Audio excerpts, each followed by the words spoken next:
lady, Demai, I'm in the middle of like trying to get the video shared to my personal Facebook. I fucked that one up bad. That is on me. My bad. Ladies and gentlemen, welcome to the unnamed football talk show here on Game Changer Sports Network. We still haven't named it. We're working on that. We'll get a name eventually. We got a name for every segment. Yeah, we're getting somewhere. We're slowly getting there. But with me, as always, I'm Jake, by the way. If you don't know already, you really should. If you're watching the show and you don't know who I am, you've already screwed up. But with me, as always, talking about football, we have Adrian. Adrian, you're in the middle of a fantasy football draft. Tell us all about it. Well, fifth pick this year, which I'm typically always been top three, so I don't know how to pick in the middle of the draft. But I guess I got lucky-ish. I got Alvin Kamara, who's practically going to be the New Orleans Saints offense, so that's great. Calvin Ridley is my first wide receiver, which iffy on. DJ Moore, Kyler Murray. Weak on the running back side, I have Darrell Henderson Jr., which I'm hoping he gets a majority of the workload. Darren Waller, OBJ. Let's see. I did get Jamar Chase. I know he hasn't had the best training camp, but we'll see. Mike Gaskin. Praying on that one. Ooh. Yeah, Kenny Galladay, and James Conner and Brandon Cooks. I'm really just taking flyers on guys now. Oh, and Greg the Leg as well. You just took Greg the Leg. You just took him. I just took Greg the Leg. Yep, absolutely. Let's not lie. I was going to say, right before we went live, the very first thing he said is, "Oh, I don't have a kicker yet." Or a defense. I honestly picked the defense last. I mean, it's to the point where you're switching out defense based on matchups anyways. So, this year there's a cap on how many waiver wire moves we have in this league, so I have to be very strategic in how I use that. So, anyway, he's trying to draft, make sure our guys their bye weeks are staggered. Just get a halfway decent defense, run with them for most of the season, and if you really need to, flop one out. Yeah, is Indianapolis still available? Let's take a look. Ooh, you're gonna go with Indianapolis. Ooh. Well, it's a trash. Besides Tennessee, it's a trash division. Martin, I already see you're here ready to talk about Mac Jones. We're gonna get there, baby. We're gonna get there. Let's calm down. Let's wait a minute. We're gonna get there. Chill. I mean, RELAX. That is the biggest news today, so we might as well get into it. All right, let's get right into it. Cam Newton has been released by the New England Patriots. As the avid Patriots fan, I'm happy and I'm mad because it's been very clear that I do not like Mac Jones. Yep, absolutely. Still don't like him. Now you still want him to win, right? Absolutely. I want the Patriots as a team to win. I just don't like Mac Jones. Is this what's best for the team moving forward? Yes. Is this what's best for the offense moving forward? Yes. Is this what's best for Mac Jones right now? No. The answer is no. Here's the thing, though. With Mac Jones starting, he has to accelerate his timeline. His learning curve just went steeper, right? So that's the big thing he's going to face. But on the flip side of that, let's look at kind of the Cam Newton situation. Obviously, having to sit out because of COVID protocols, because of whatever, seeing another doctor outside of the team facility and so forth, that really didn't rub the Patriots the right way. And then secondly, you look at the offense and how it's built and how they typically like to run. It's methodically marching the ball downfield, getting the pass on time, keeping on schedule. The problem with that, with Cam Newton, does he add that extra element, being able to scramble and extend plays? But some of the knock on him over the last few years is he holds on to the ball too long, waiting for that big home run play. Now, over a long-term period of time, does that win with New England long-term? Absolutely not. It's not the style they like to play, but it would be nice to have at least gotten a couple weeks from him before you inserted Mac Jones into that lineup. My just my opinion, but hey, I guess the Patriots know better. I mean, Bill Belichick probably does know better than you, 100%, without a shadow of a doubt. However, I fully agree with that part of it. I think Mac Jones would have been better served spending at least 4 weeks on the bench with Brian Hoyer. Because for those of you that don't know, Brian Hoyer, of all fucking people, Brian Hoyer, I'm going to say this one more time, Brian Hoyer is teaching Mac Jones the ins and outs of the Patriots offense. And I mean, I know he's a quarterback, but he's basically a coach at this point. Let's be honest. He's been there forever. He's been Brady's backup forever. And even when he wasn't there, he was in Texas or Houston doing the exact same thing. Absolutely. So does it put them in a bind? Let's say Mac Jones miraculously gets hurt or isn't performing as well. Yeah, it puts him in a bind because I know you have Hoyer, but let's be honest, we've seen what Hoyer does, and it's not exactly what you want long term. Hoyer is not the right guy to be the backup. No. But at the same time, he's the perfect guy to teach him that very intricate Patriots offense. And an update, just picked up Marvin Jones Jr. as my 13th round pick. Who was on the board? So who's still on the board that you had to go to Marvin Jones Jr.? A bunch of really. I guess I could have gone DJ Chark, Mike Williams, David Johnson. Will Fuller suspended, so I really don't want to. Yeah, that's not a good move. Yeah, Kenyon Drake, Trevor Lawrence still out there. Yeah, so you probably made the right call. You probably made the right call. So, yeah, exactly. I'm not exactly fond. This is later rounds of the draft. We're taking flyers on everybody here. That's all you need to do at this point. And boy, ladies and gentlemen, don't mind me. I'm just sharing this to groups, seeing if we can get some more traction on here this week. See what's going on. So going back to the Cam Newton news.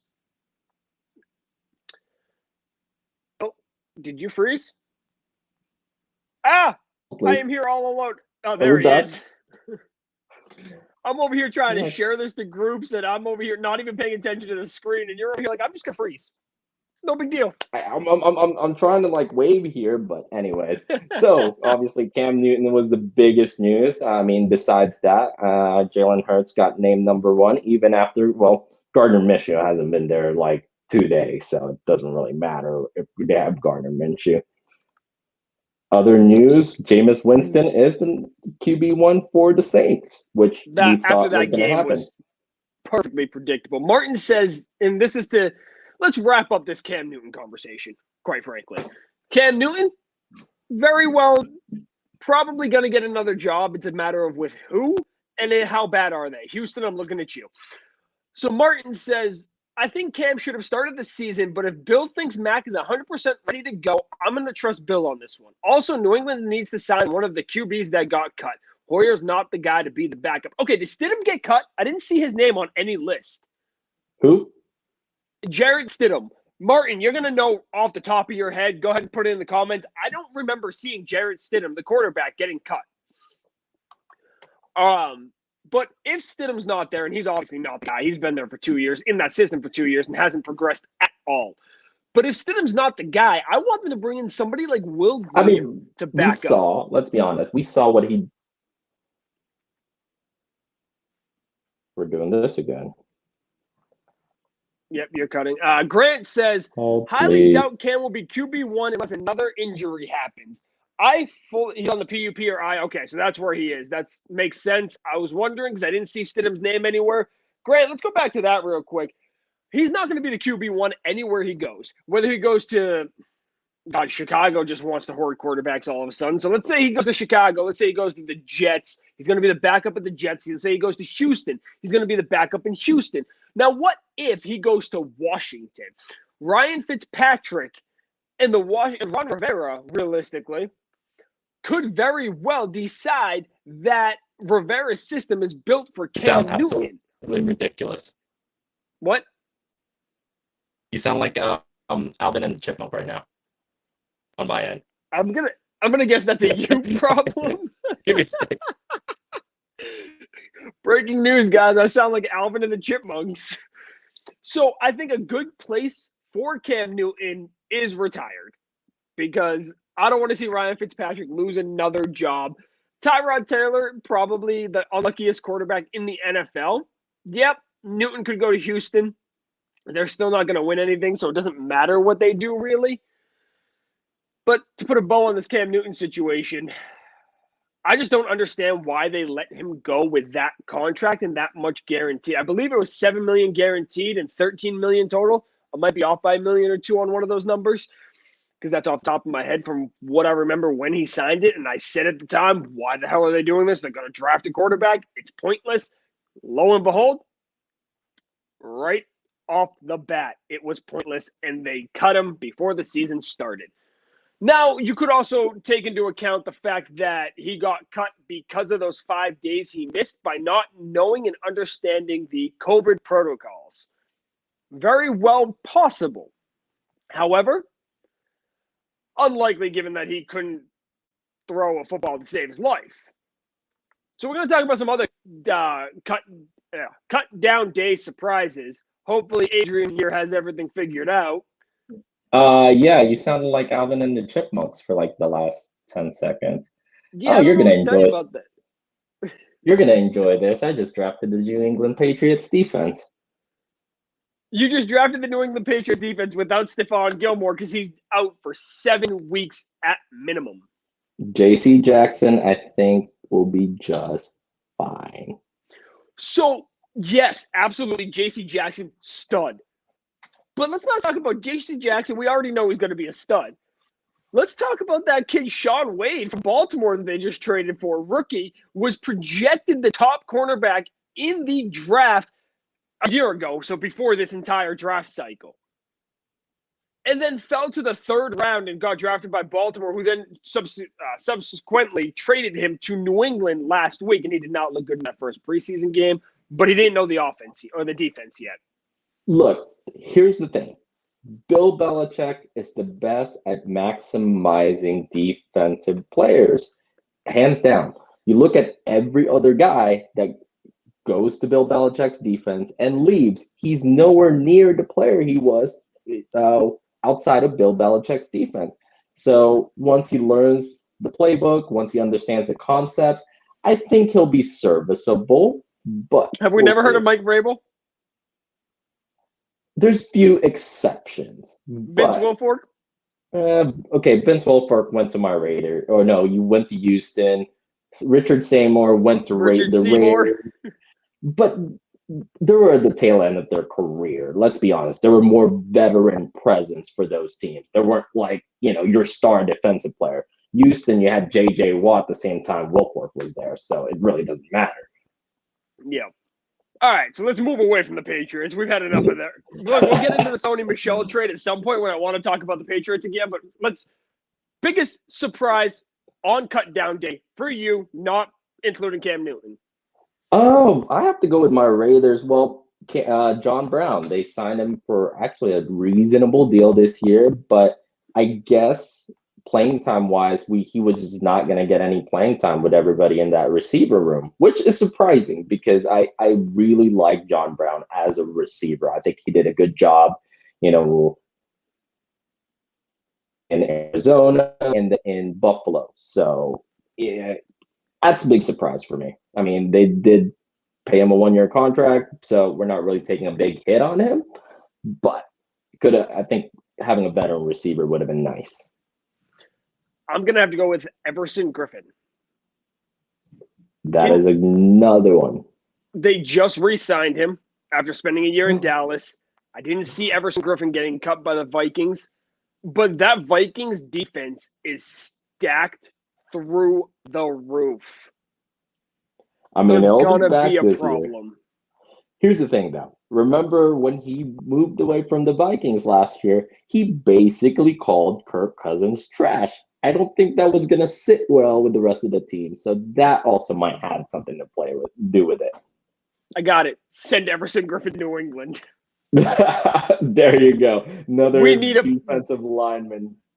Yeah, why not? We just traded one. Fuck it. And I said we were gonna move away from the Patriots. What was I thinking? Everybody goes back to the Patriots. Let's be honest. Everybody's It's interested because in what the Patriots doing. exactly. They're the easiest team to talk about. Well, they also had the biggest news today, let's be honest. So that and the amount of moves they've made up to recently, even with the trades, the free agent signings, they've been probably the busiest teams. Now, has there been crazy other busy teams? Not making headlines. I don't think We any had team off the top of my head has done what New England's done this year. Yeah, no. Besides the point that the Tampa Bay Buccaneers basically re-signed everybody, which was great, but it's not like they did anything out of the ordinary. Now, other biggest probably move that we have: Kansas City redoing their whole offensive line, and then leaving their terrible, I'm going to get to shreds defensive backs alone. Let's be honest. Like, they got torched by the Raiders because of those defensive backs. Justin Herbert, if he doesn't have a sophomore slump, can torch that defense. And Teddy Bridgewater's serviceable. It's a passing league. What are you gonna do? You don't address those. You go back to the Super Bowl, you're gonna get the same results. Yep. Yeah. Travis Kelce, man. He's a problem.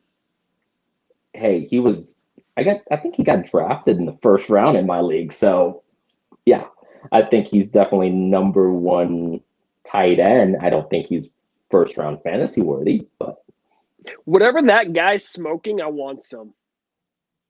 I'll ask him. He may be drunk. So we do a lot of drinking by the time the draft starts rolling around. Oh man. Take Travis. Like, did he have pick 8, 9, 10? 10. Okay, so then he would have just wrapped right back around. Yeah, he wrapped right back around. So it doesn't really matter. All right. So cut days, trades. What else do we have? Staying on track. I am so impressed right now. We're 18 minutes in. I think we need to move along here. Gardner Minshew to the Eagles. So it's a great insurance policy, right? But at the same time, you have 2 second-year quarterbacks on your team. I don't know. Maybe having a veteran presence might help, especially with a first-year head coach. Third year. Minshew's third year. Third year, still having young. He's young. He's young. He's third year. What? He's 23, maybe 24. You have a first-year head coach. You need some veteran presence to help calm that quarterback room down. So, is it a good insurance policy? Yeah, I think it is. But long term, they need somebody to kind of help manage the NFL, get them to NFL ready. So, hold on.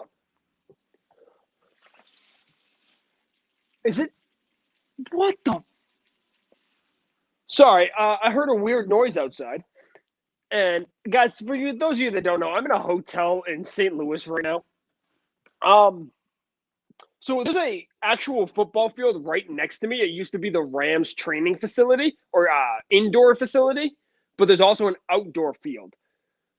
And the lights are on right now, and it is a disgustingly torrential downpour out there. You and the traveling. Yeah, it's wild. Never a dull day, guys. Never a dull day. So back to Minshew to the Eagles. I don't know if it matters if they have a veteran presence in that locker room at quarterback, because I don't think Nick Sirianni is making it past Josh McCown saying, I want to be a head coach. Did I think that hire was probably the wrong move for the Eagles? Yeah, let's be honest. That opening press conference was not impressive at all. It wasn't no Motor City Dan Campbell, that's for sure. No, At least Dan Campbell was entertaining, for God's sakes. But yeah, no, I think if you're gonna have somebody like Jalen Hurts and you need to reset your organization, you need somebody who's a team and culture builder. And I don't know if he's that guy. I think Sirianni is going to be on the hot seat already this season, as well as I don't really think David Culley is a long-term answer in Houston. He's there to take the No, fall, literally take the fall for what we're about to talk about. the Minshew being traded dumpster to fire. the Eagles. Where does that Oh, leave the Deshaun Watson trade market? well, news coming out that the Dolphins are the front runner, which means they are not really high on Tua. If that's what's coming out, then they're ready to basically cut their losses for what, the number fifth draft pick just over a year ago. So obviously that's a scenario. I know Washington could use a quarterback. I'll I say know long I term. They heard could use a quarterback long term because I like Ryan yeah. Fitzpatrick for this season. I mean, he's serviceable. He's pretty much played for all 32 teams. He knows every single team in the NFL. But at the same time, they have the defense to win the NFC East. Honestly, that defense is pretty darn good. And since Ron Rivera took over that that team, it's been a different culture and mindset there. I'm just saying the entire SEC could win the NFC East. Yeah, probably. You put the all-star team of the SEC together, you'll probably have the best team in the NFC East. You could take the worst team from the SEC and they'd still win that division. Shit. Oh Give gosh. me the worst team from the ACC and they're probably winning that division. Oh, we're going to ACC now. Shoot. But I We're mean, skipping over the Big 12. yeah. Let's be honest. It's not really a Big 12 anymore. There's not They're down 12 to 10 teams. teams. Yeah. They're down to 10. Yep, and with Texas and Oklahoma wanting out, so what? The Big Eight? There was just a merger announced between I think it was the ACC, the Big 12, and the PAC, the PAC. The Pac has a lot of teams. They're two divisions. I don't know if merger would be ideal for them. Something was announced. I don't know. I don't follow college football like I follow the NFL, so I don't have all those answers. And that is completely irrelevant to this show. But the Yeah. Big 12 is doing something.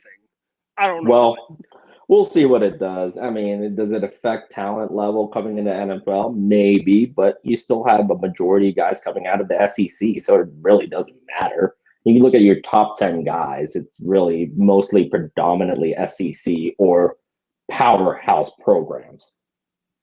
Yeah. No, I fully agree. And I mean, Notre Dame's another big one.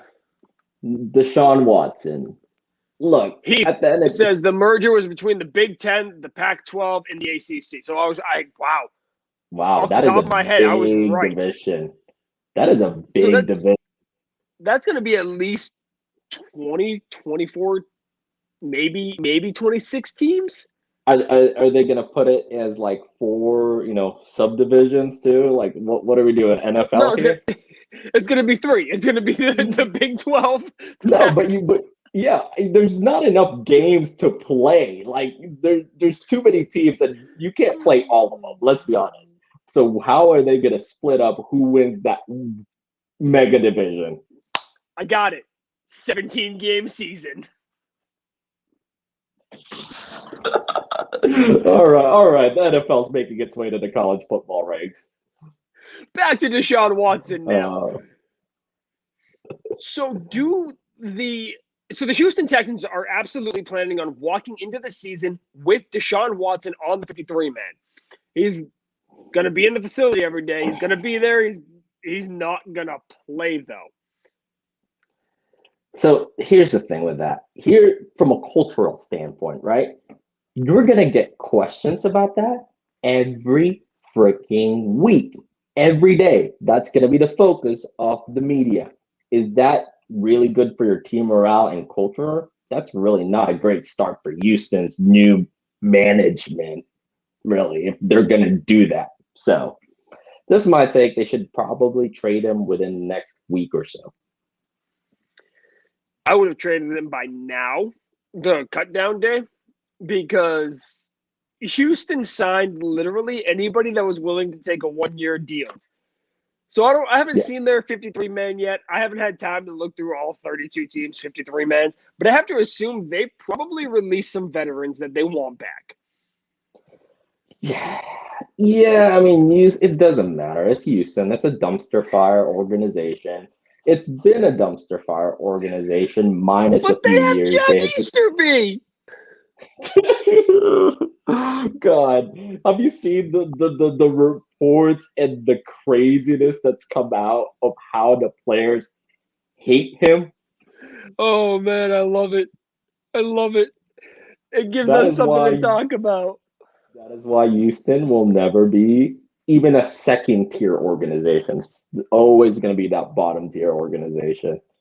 If I'm an NFL free agent right now, I'm signing with Cincinnati and dealing with no indoor practice facility before I'm signing with Houston and dealing with Absolutely. I know they have Joe Burrow. I know they have a likable head coach. Cool. I'm good with that. It might be freezing by the time November, December comes around, but hey, at least I'm not in Houston. I think that this entire Houston refusing to trade Deshaun Watson and this report coming out, because every report that we hear, we have to digest it and realize who's releasing the report, why are they releasing the report, and what story are they trying to sell. With that being said, Adrian and the Smiles for Miles Club. With that being said, the report that a team had offered Houston, there it is, more than they're comfortable with for Deshaun Watson and not hearing back. Who released it? Why was it released? Let's go through all the motions here. Let's find out what's going on, because I think it's the setup to when the Deshaun Watson trade turns out to be a second round pick, then they can fall back and say, well, somebody made up that report. Look, at the end of the day, I think Houston, obviously, for you have a franchise quarterback, is gonna want a king's ransom for him. But at the end of the day, with everything hanging over Deshaun Watson, as far as all those legal things over him, teams are going to be wary because they don't know if he's going to be able to play a full season. They don't know what's going to happen to him in a criminal court. So there's a lot of risk here. So am I going to be surprised if they accept a 3 second round picks? No, because that's still a high risk for somebody with a lot of uncertainty. Is he a great talent? Absolutely. Martin says, yeah, Houston needs to trade Watson ASAP because if he stays on this team, this is just going to get worse. I don't know how Houston can get any worse, but hey, remember they had Brock Osweiler for a little bit too. Remember that? On a $26 million a year deal. Oh, remember you're talking about the organization that signed Brock Osweiler. So there's not a lot of sense that comes with this team. I don't even make JJ Watt the coach. I don't know. I got nothing here at this point. There's no way. There's no easy fix to Houston besides burn them down.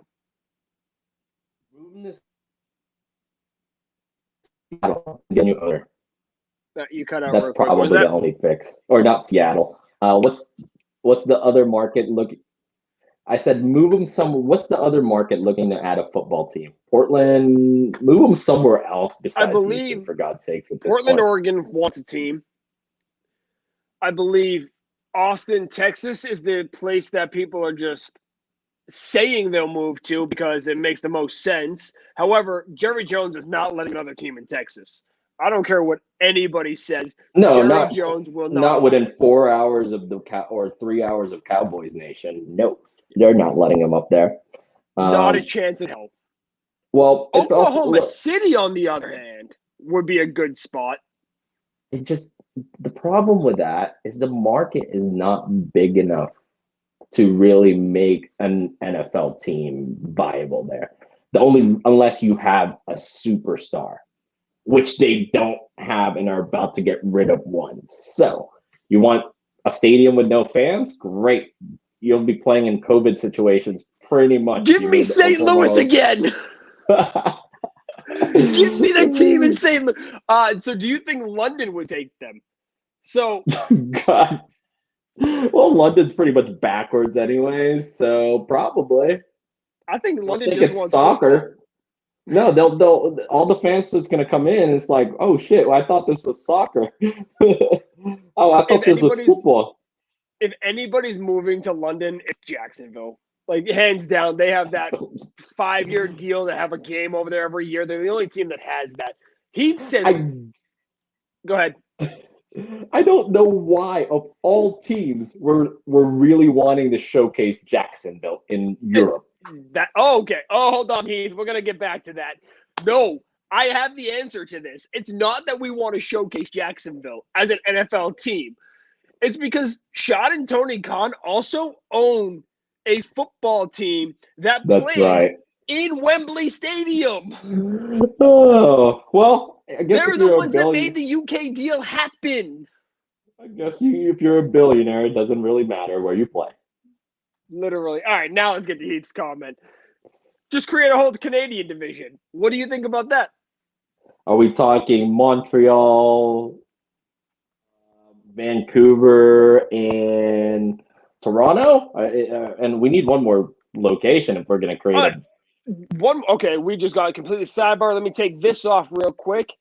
All right, so there's two ways to do this, and I've talked about this with a few people. I don't know if I talked about it with you. I think I've talked about it with Heath, actually.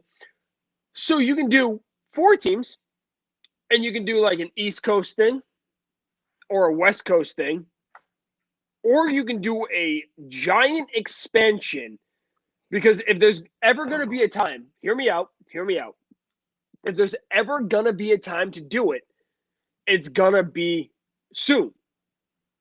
We have 4 more able-bodied quarterbacks coming into the NFL next year, and every single team, with the exception of Houston because they fucked themselves up, has a able-bodied quarterback.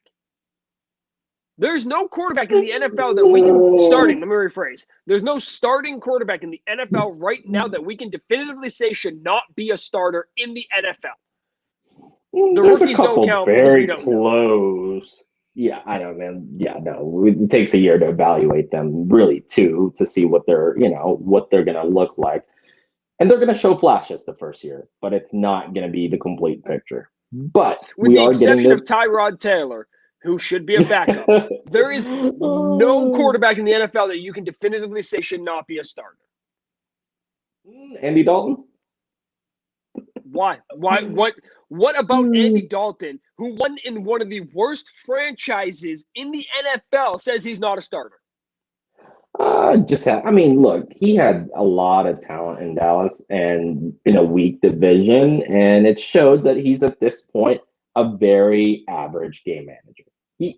He'll spot start. I think he's a spot starter at this point in his career.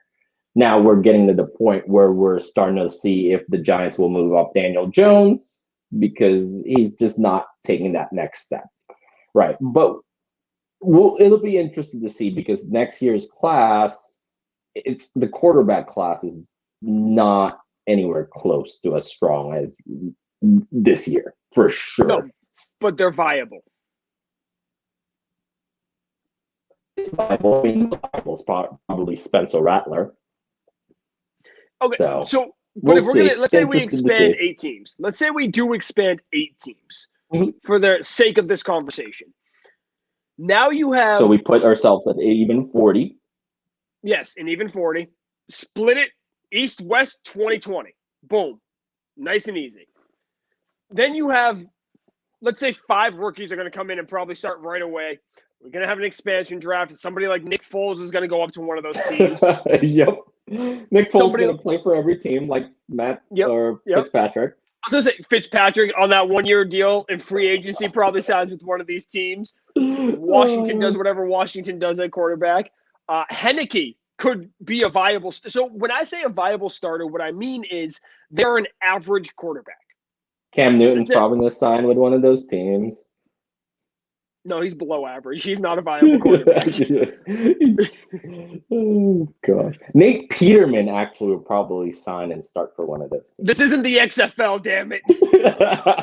No, I just said he's the GOAT at this point. I don't know why we still have it on our roster. If we were to look at every single roster right now, we could probably find 8 quarterbacks that are ready to start in the NFL that are not starting. So let's take Justin Fields, for the sake of this conversation, over Andy Dalton. Then you send Andy Dalton and Nick Foles up to Canada. Then you have Taylor Henneke. Let's say whichever one doesn't stay long term. You have one in Washington that could start.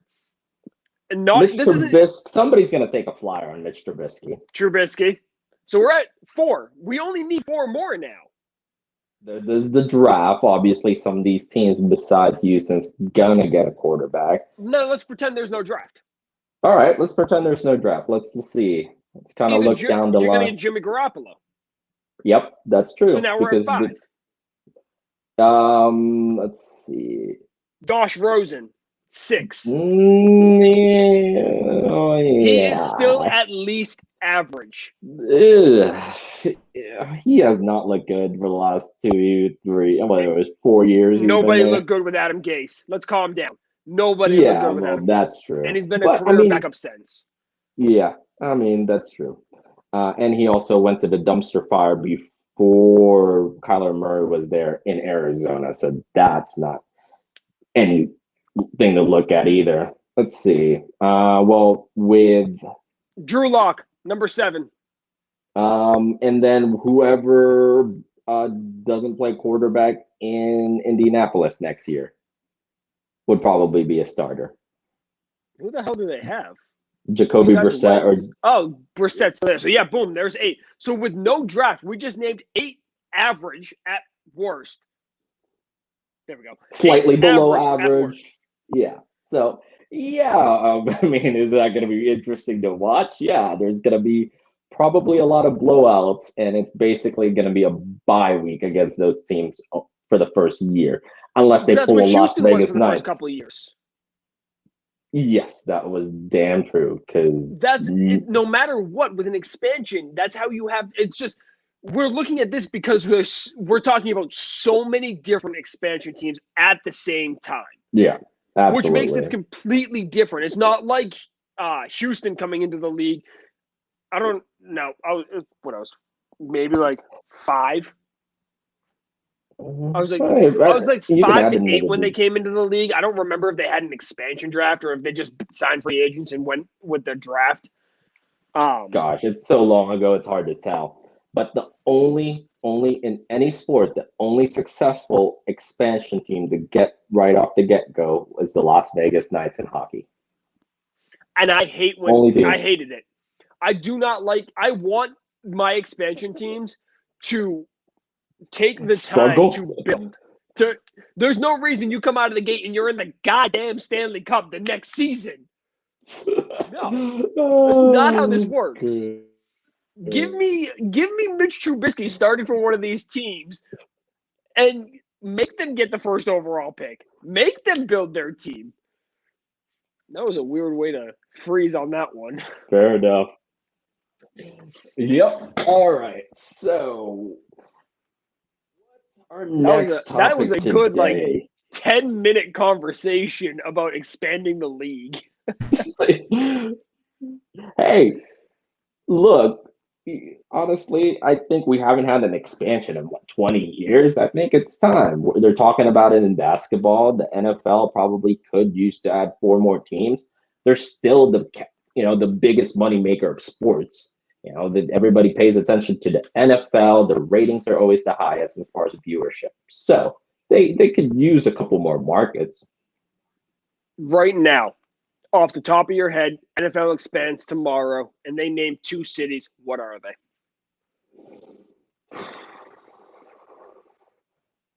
Portland, Portland and St. Louis, those are big enough markets to hold a team. The only thing with St. Louis, it's very close to Kansas City territory. It's 4 hours away. I've looked. I want to go to a Chiefs game. It's literally 4 hours and 15 minutes away. I mean, you could say a city in Alabama, but good Lord, they'd be overshadowed by Alabama football every single week. But I'm trying to look at states that have a population to hold a team. There's not a lot anymore. All right, you ready for this? All right. Chicago gets a second team. They could technically have enough. It's feasible. It's definitely feasible. Look, they have 2 baseball teams, and they sell out all the time, both of them. Well, the Sox are South Side for sure. Yeah. Embody South Side for sure. Yeah. So Chicago gets a second team. And then I'd say maybe if Oakland would actually build a football stadium. Oakland. Not happening. Clearly. That's why they're in Vegas. Yeah, that's not. Yeah. Oakland's cheap as far as the city goes. And at the end of the day, the Raiders will always own Oakland.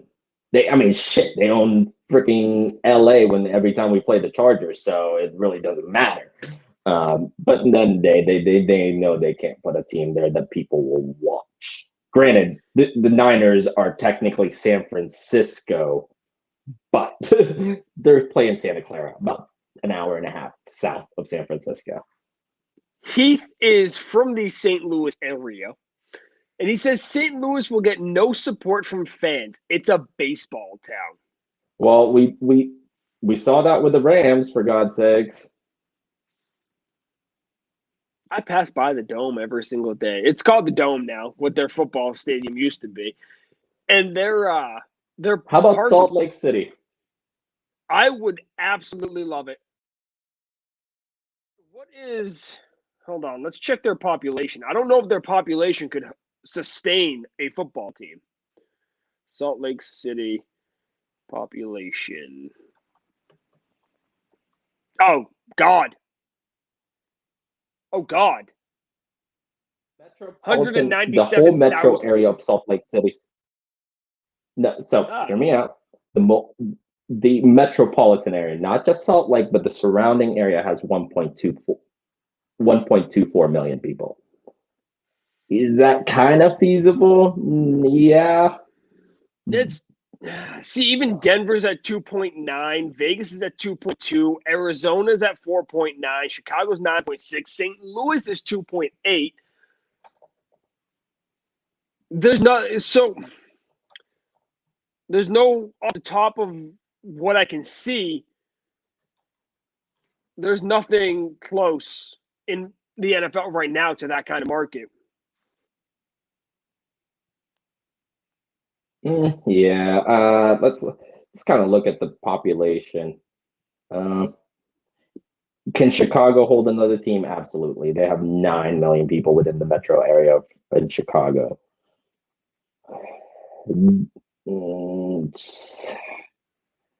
A lot of these San Diego could probably. I mean, San Diego has 3 million people, but nobody supported the damn Chargers when they were there.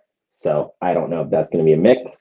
San Antonio could be a possible, since they have 2.5. It's 5 hours away from Dallas, and they don't have to deal with that. I still firmly believe, and no team, Jerry Jones will let no team ever come into Texas again.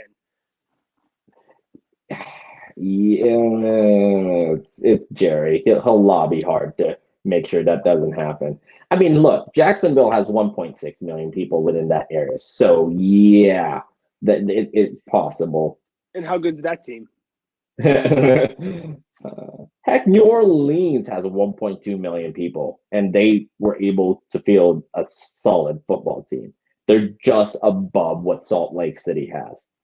And the one thing, at least with Salt Lake, they have really, they support their sports team. At least, Granted, the Utah Jazz is actually a good team, but they like their football there. Now, BYU is a good team. Always been a good team. Utah has been pretty decent I as a don't college football team.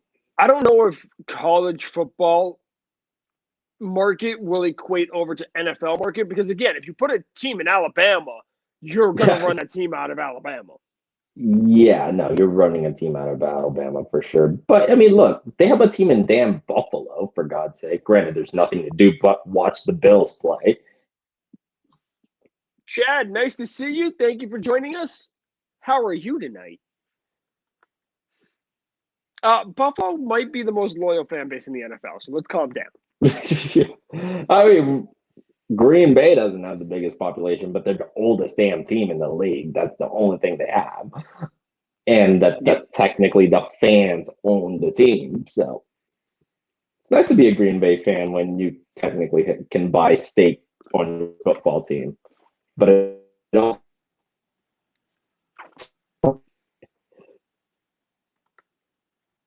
And you cut out a little. Let's move into the only thing that sucks. Let's move into the J.K. Dobbins injury. Gus Edwards for the win. And if you're a fantasy player or if you're a fantasy football player and you have J.K. Dobbins, please hope Gus Edwards still in waivers because you need somebody right now. This one's rough. Look, yeah, they could use somebody coming in. Is Mark Ingram still available? Shoot. No, I don't think he is. But no, he's with the Houston Texans. Look, he's one of those guys that accepted that one-year deal. God dang it. Look, the Houston Texans have David Johnson, Mark Ingram, Philip Lindsay. Yep. Who else are they going to add to that damn backfield? Everybody. Who's going to carry the ball? Like, everybody's 4 carries a game? Like, I don't know what you want to do. They're going to get 4 carries a game because they're going to be so far behind every damn game they have to throw it. It's going to be David Culley. He's going to carry the ball. Oh gosh, actually 90% of the moves that Houston has made this year have no sense. Actually, the last few years make no absolute sense whatsoever. Oh. Chad says, I'm doing good. I'm glad to see this. I'm glad the Steelers cut Jordan Berry. It was a little shocked they cut Jalen Samuel today.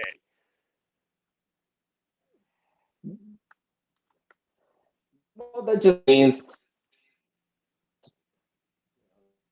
is going to be your workhorse back. Honestly, that it's you're not going to have that same running back rotation that you had with James Conner. So I don't know if they always do well developing and having running backs. So it's not. Remember when Le'Veon Bell sat out for a year, and James Conner came in and was really good. Obviously, that O-line helped a lot. And just chucking the ball down the field too, so that helped.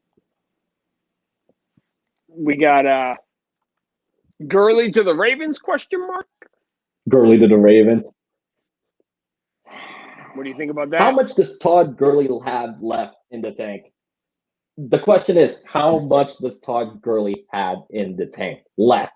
Is his knee just completely effed up and we're at that point?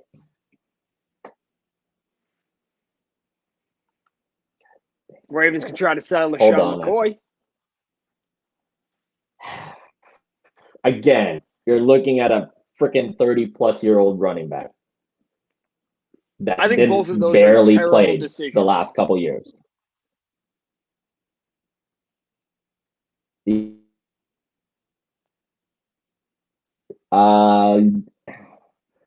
Anybody else that could be?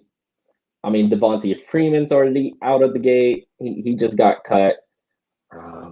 trying to think of any other running backs that would be even serviceable right now. Adrian Peterson to the Ravens.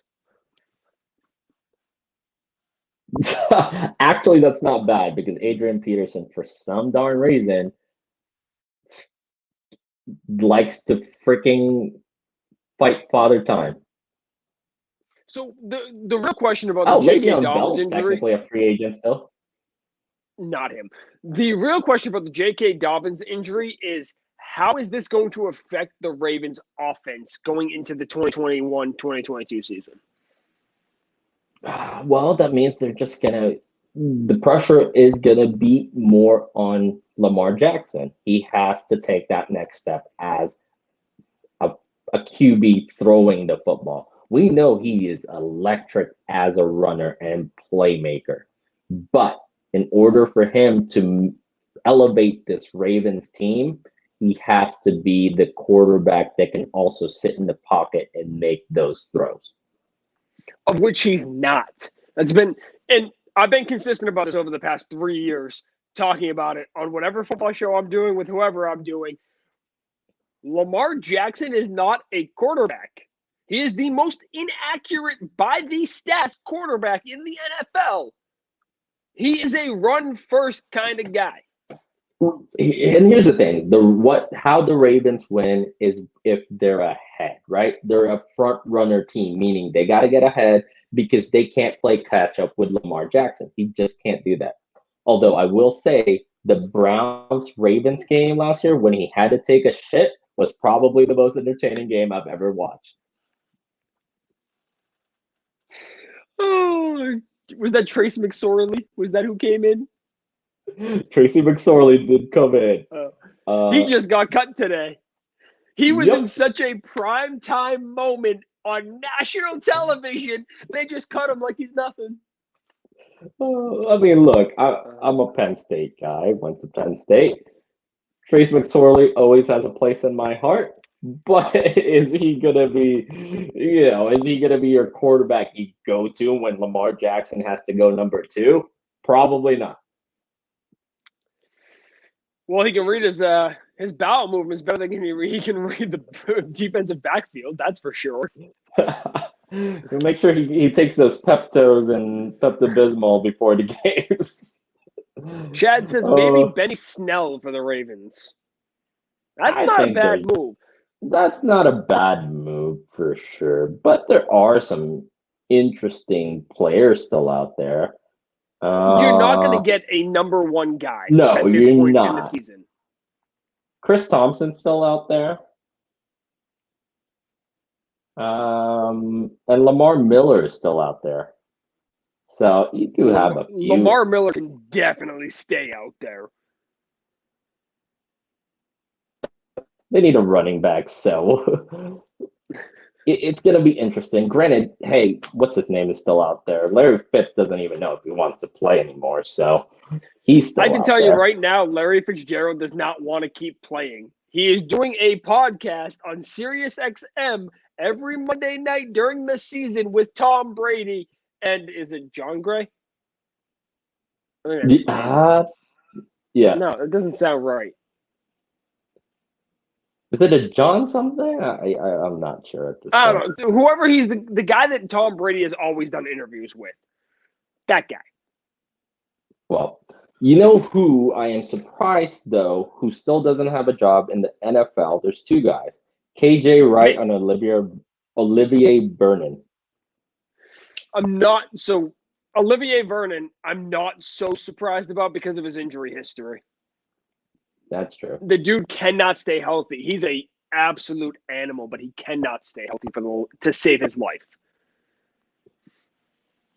And KJ Wright, isn't he up there at like 31, 32 years old now? He's 32, but I thought somebody would take a flyer on a linebacker that can also, get after the quarterback if needed. There's still an interesting amount of guys out there like Golden Tate. Hey, Danny Amendola's still out there. Granted, Danny he's like Amendola's 60 at this point.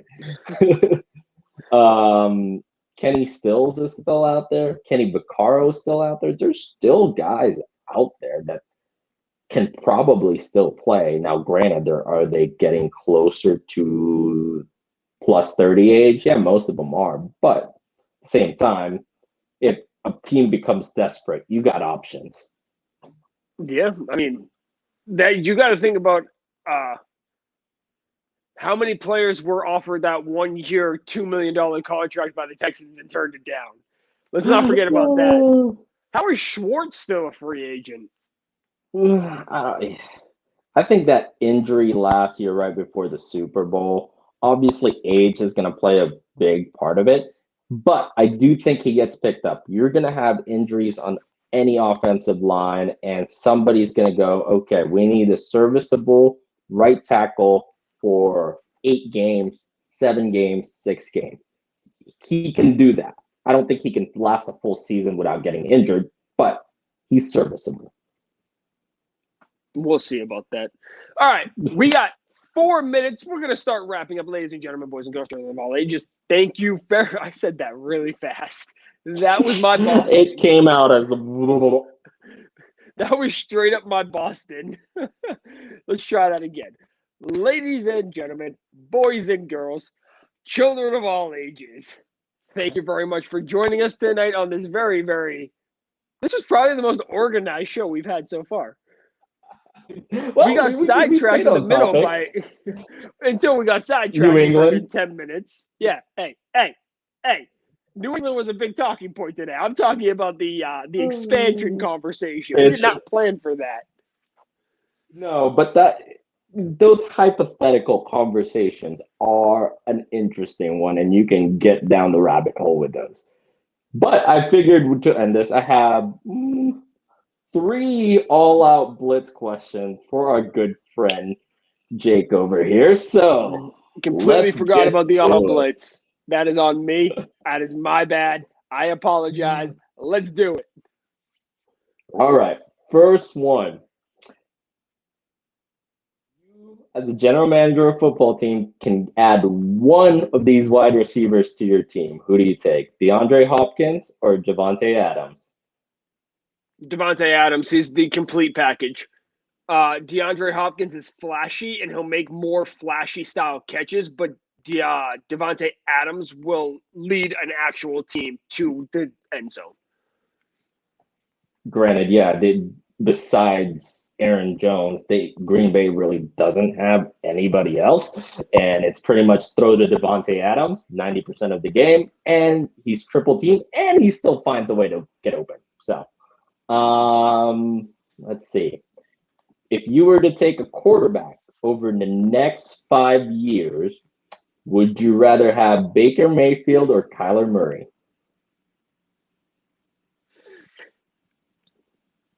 Do I have their teams as well? No, you're starting put them on your favorite team, New England. Take Mac Jones out of there. You want Baker or Kyler? Kyler is accurate. And he can throw the football. It's just his size is a worry. I think the only reason Baker's so good is because that team around him has become as good as it is. So I'm going to go with Kyler Murray. All right, great.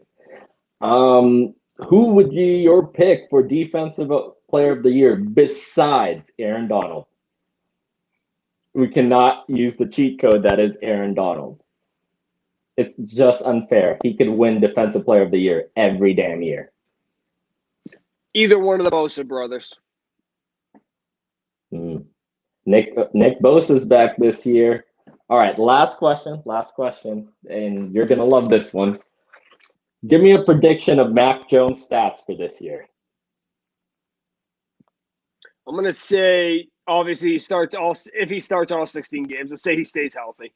17. 17. 17. I'm not going to give a win-loss record, but let's just do statistic performance. I'm going to say 3,600 passing yards. I don't trust those wide receivers at all, but those tight ends are good. I'm going to go 28 touchdown passes and that is a high number. Probably 12 to 13 interceptions. with a completion percentage of about 62%. All right, I'll give my take on him. I'm gonna say, 3,500 yards. I think they're gonna protect them early on, get the run the ball a lot more, and really kind of use the more red zone, intermediate, short throws. And then once they be able to open up the offense later in the year, they can probably get out there and he'll actually start getting yardage. I'm going to say 24 touchdowns and 12 picks. So we're on the with, same. With 6 fumbles. Oh. Ouch. 6 fumbles. So does he lose all 6 of them?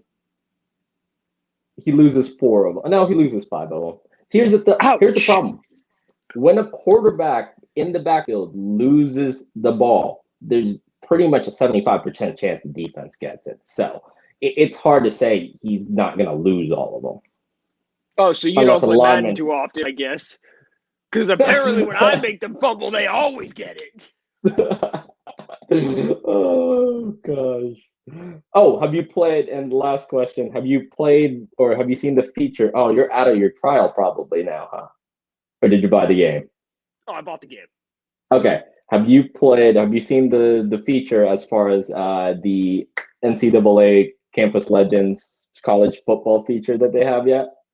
I've seen the short promos. I haven't seen it. I haven't turned on the game today. I don't know if it was in today's update, but I haven't seen. I'm going to try it tonight. I'm going to see if it updates, and I'm going to try it tonight. Okay, yeah. Until then, I don't really – it all depends on what it is, because all I've really gotten is Campus Heroes, which is an entire Madden, Ultimate Team set. So it's too early in the year for it.